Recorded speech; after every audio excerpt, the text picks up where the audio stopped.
Hey guys, welcome back to a new video. From today, we are starting a series of Python. This will be a Python tutorial series for the people who never touched Python or even programming, possibly.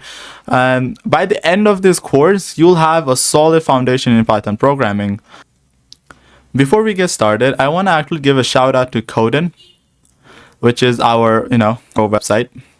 So if you want an interactive course for Python, please head to Coden.com. We'll also get a certificate for completing the Python course in our website. So if you want to check that out, please head to Coden.com. And with that said, let's get started.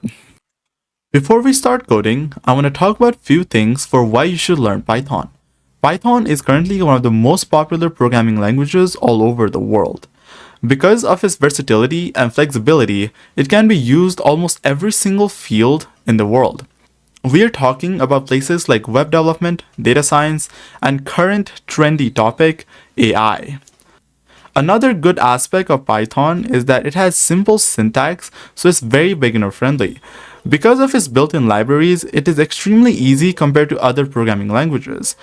It is also used by companies like Google, Facebook, and Netflix, so in the future, if you're planning to get hired in those companies, you can use Python as a way to get in there. Now, to get started with Python, you obviously need, you guessed it right, you need Python.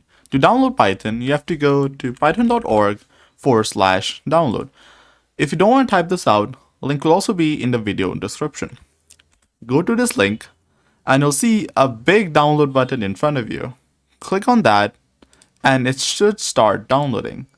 Once it's done downloading, open the file. When it's open, tick these two boxes. Don't click on install now and click on customize installation. Make sure every single one of these checkboxes is checked. After that, click on next and check this box. After that, install.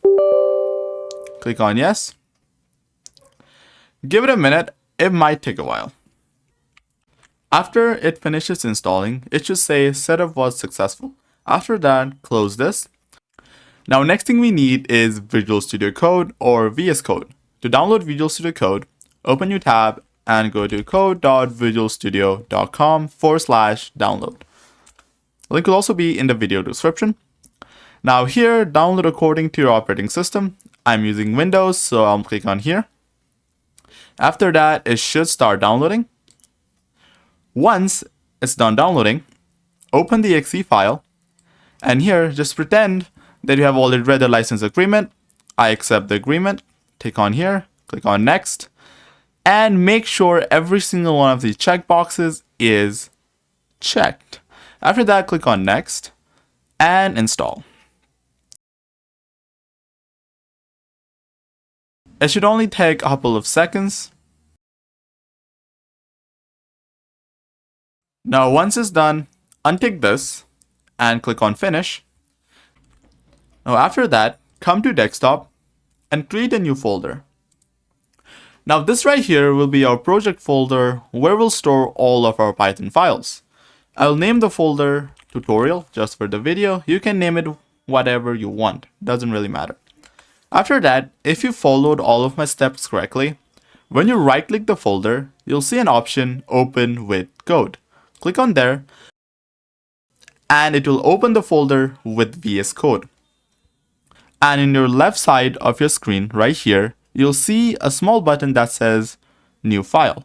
Click on there, and it will create a new file. And let's name the file main.py.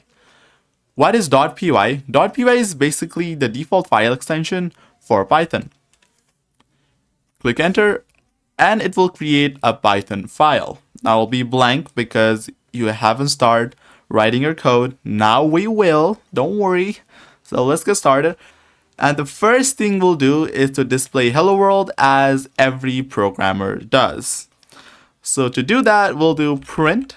Now, if you didn't know, print is basically a function in Python that basically prints whatever you write inside it. Now, to display hello world, what you'll do is make a parenthesis and type a quote inside the parenthesis. But we will learn this in the upcoming video, so don't worry. After that, we'll type hello world. Just for now, just follow my steps. After that, we'll save the file like that, and you'll come right here and you'll see a triangle button. This is how we will run our Python file. That also says run Python file, as you can see. Click on there and it should say hello world. And that's it for today's video, guys. I hope you found this video helpful. If you did, hit that like button and subscribe to the channel. And don't forget to check out coding.com for more interactive courses. And with that said, I'll see you guys in the next video. Bye bye.